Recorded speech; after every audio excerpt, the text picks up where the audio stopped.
어느 정도 이렇게 발효된 거에다가 첨가하시는 거 상관이 없어요. 오히려요. 설탕이 금방 또 들어가잖아요. 새로운 설탕이 그 액에 들어가면 오히려요. 배양시켜버려요. 활성력을 확 키워줘요. 오히려. 좋아요. 오히려. 설탕 그래서 이따가 배양 음료도 나올 거거든요. 배양. 뭐 이제 과일만 먹기 지루할 때 이 발효액을 이용해가지고 배양하는 방법이 나와요. 그렇게 배양이 돼요. 새로운 걸 첨가를 하면. 원래 액에다가. 그거는 괜찮지만 무작정 여러 가지 재료를 섞는다는 것은 참아주세요. 아셨죠? 네. 되셨나요?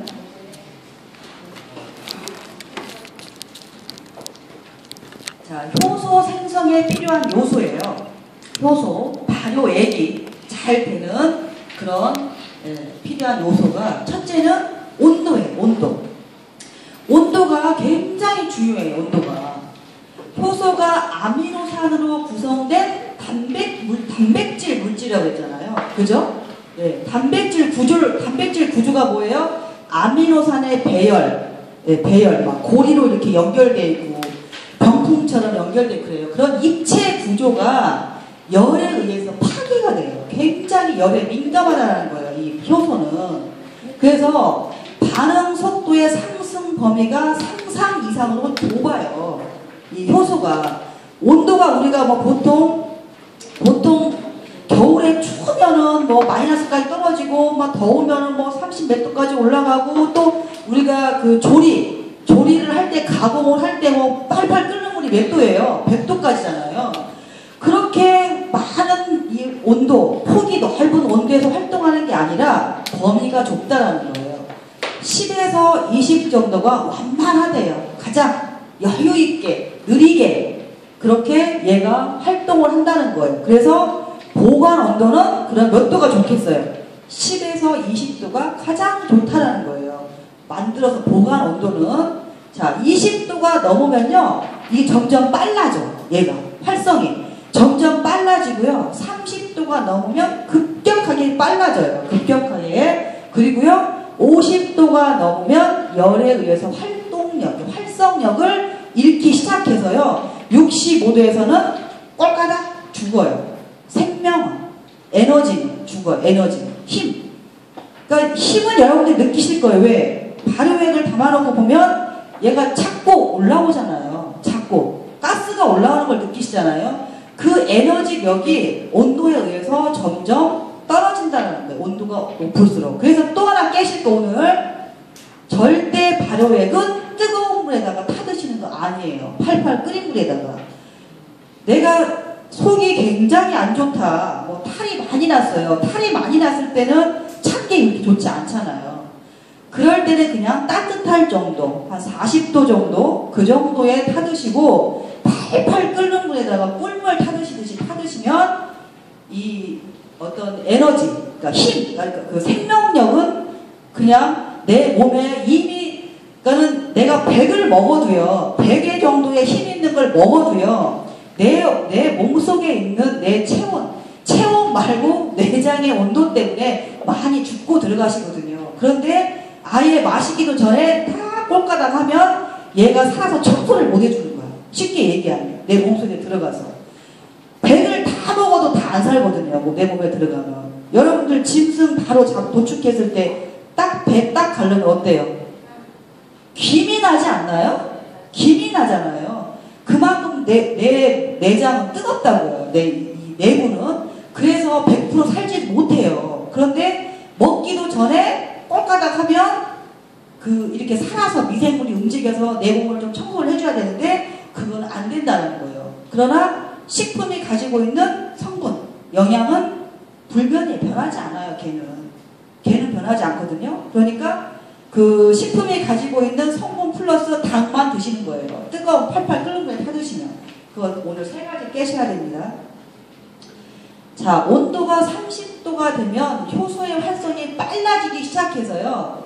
37도 정도에 완전히 굉장히 이렇게 활성력이 가장 좋아요. 그래서 여러분들이 발효액을 내가 약성으로 타드실 때는요, 흡수를 빨리 하시려면요, 찬물에 사시는 타드시는 분들 별로 좋지 않아요.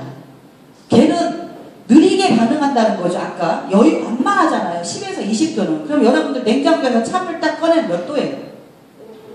5도도 안 될걸요? 요즘에 냉장고는 3도씩 2도씩 맞춰놓잖아요. 그렇기 때문에 채 5도도 안 될 수가 있어요. 집집마다 틀리겠지만 걔는 너무나 완만해요. 그래서 느리게 움직여서 힘이 안 세. 그러다 보니 여러분들 이 건강 저기 하시는 분들이 찬물 안 드시는 거 아시죠? 예, 저도 겨울에는 찬물 안 먹거든요. 냉장고에다 물러놓지 않아요. 끓여서 그냥 먹어요. 주전자에다 놓고. 그래서 그냥 그 실온에 있는 상태의 물에다가 희석해서 드시는 게 가장 흡수가 빨라요. 그리고 얘네들이 여기 땡! 힘을 쓰는데 가장 얘네들이 이렇게 시작을 빨리 할 수 있는 거예요. 너무, 그러니까 뜨거운 물은 죽는다. 팔팔 끓는 물은 너무 찬 물은 더디다. 느리게 반응한다. 이렇게 아시면 돼요. 근데 가장 좋은 게 사람의 온도하고 비슷할 때. 사람의 신체 온도하고 비슷할 때 가장 많이 반응한다는 거죠. 무기 촉매에 의해 촉진되는 반응은 온도가 올라갈수록 반응 속도가 빨라지지만 효소는 적절한 온도 범위에서 활성을 한다는 거예요. 그러니까 내가 마실 때, 보관할 때는 느리게 얘가 반응을 해야, 원만하게 반응을 해야 잘 발효가 되겠죠. 그래서 발효 온도는 20도 내외가 가장 좋고, 내가 마실 때는 실온의 온도, 내 몸의 온도보다는 조금 낮은 온도에 먹었을 때 흡수가 가장 빠르다라고 이해하시면 돼요. 그래서 중위에서 제가 빨갛게 했어요. 활성이 최고에 이르는 최적의 온도는 30에서 45도이고요. 65도 이상의 고온에서는 효소의 기능을 완전히 잃는다. 그렇게 알고 계시면 돼요. 제가 학기를 시작하다 보니까요. 개학을 했잖아요. 저도 학생이니까. 숙제 때문에 정말 미쳐버리겠어요. 어제 잠도 2시간밖에 안 잤는데 아침에 여기 새벽에 도착해하고도 또 이걸 했거든요. 자꾸 막 갈증이.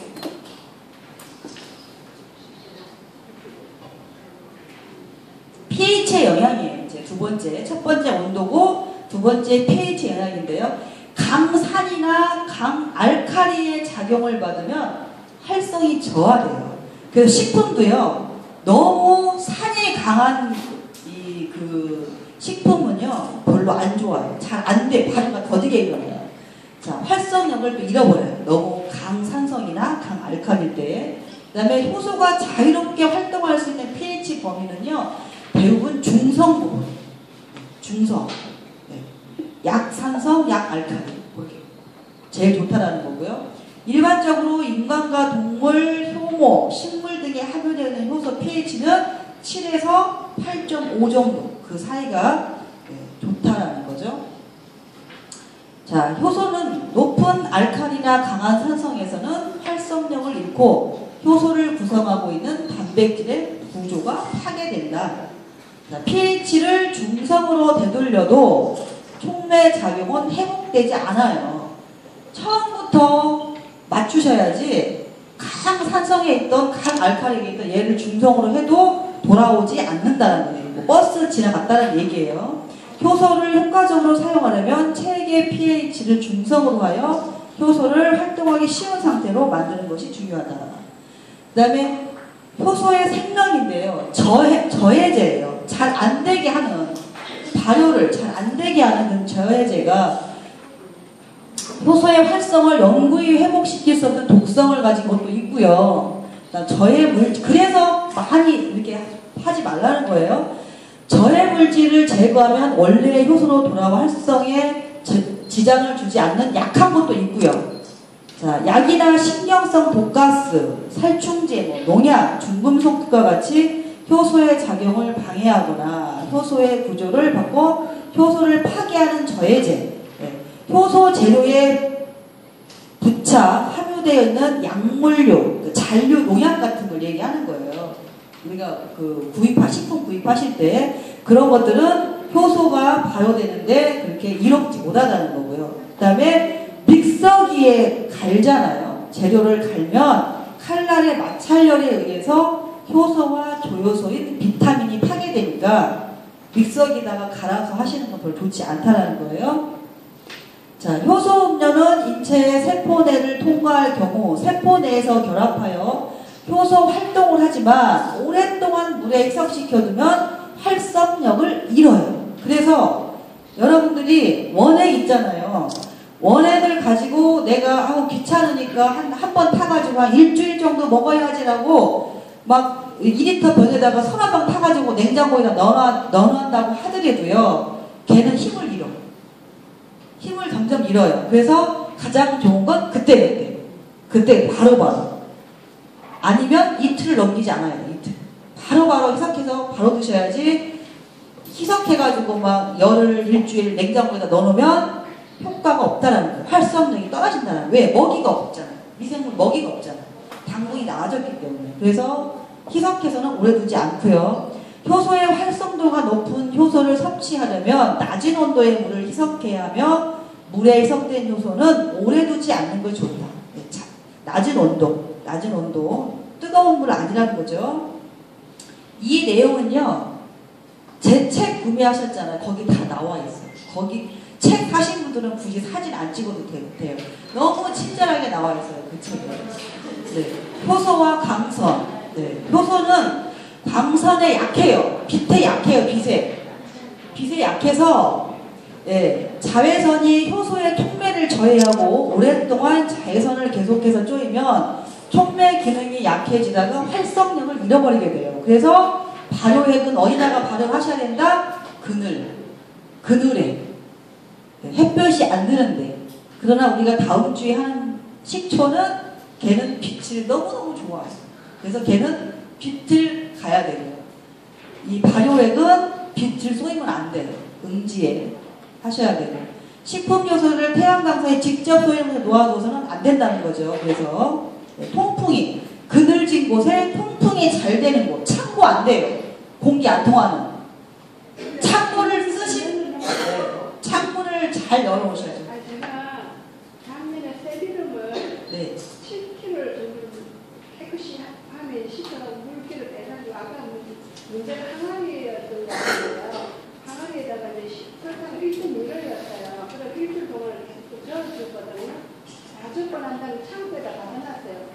그걸 통풍이 안 되는 거 위에도 그렇게 밀봉 안 하고 했는데 100일 딱 돼가지고 보니까 하나게 곰팡이가 피어올라가지고 뭐가 문제야? 첫째 항아리고 그럼 뭐가 문제야? 그리고 창고라고 했잖아요. 거기 늘상 열어놓으세요? 창문을 통합으로 창문을 조금 열어놨거든요. 그러니까 항상 열어놓는다고요. 항상 열어놓으시고 그 통풍 양이 많아야 돼요. 통풍의 양이. 그러니까 공기가 자연스럽게 왔다 갔다 통할 수 있게 그렇게 조건을 만들어 놓으셔야 돼요. 그러니까 공간 자체도 밀폐된 공간, 그런 창고 같은 데는 별로 좋지 않고요. 그러니까 이거를 하시려면 천장만 있고 햇볕이 드는 방향만 막혀 있는 데가 제일 좋은 것 같아요. 응달이면서 좀 2년이나 3년은 통하고, 왜 해는 동에서 떠서 저기 서쪽으로 지잖아요. 그러면 그 방향에 따라서 해 뜰 때 막아주는 이거 채양막, 질 때 막아주는 채양막이 끝나거든요. 그 정도만 가려진 그런 통풍이 아주 잘 되는 곳이 제일 적합할 거예요. 어쨌든 얘는 빛을 싫어해요. 햇볕 별로 좋아하지 않고요. 숙성 기간이죠. 제가 아까 말씀드렸어요. 숙성 기간은 뭐라고요? 내 마음대로. 이건 지금 무슨 숙성 기간이냐면요. 1차 발효 숙성 시간이에요. 1차 발효. 식품이 들어있을 때, 그 재료가 들어있을 때. 직사광선 피하고, 통풍 잘 되고, 깨끗해야 되고, 깨끗한 장소여야 되고요. 얘는요, 습도가 너무 높을 때 별로 안 좋아요.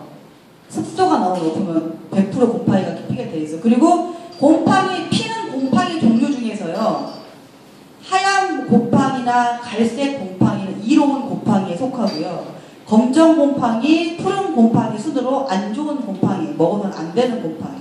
가장 나쁜 건 푸른 곰팡이고요. 검정 곰팡이 안 좋고요. 하얀 곰팡이나 누리끼리한 곰팡이는 이로운 곰팡이. 그래서 걔는 상관이 없어요. 자, 수분과 영양분이 빠져나 발효가 시작하죠. 삼투압작이 돼서, 자, 용기 속의 재료는 설탕이 다 녹을 때까지요. 내가 어떤 재료든 그 발효액을 담았을 때 설탕이 다 녹아서 밑에 침전되지 않을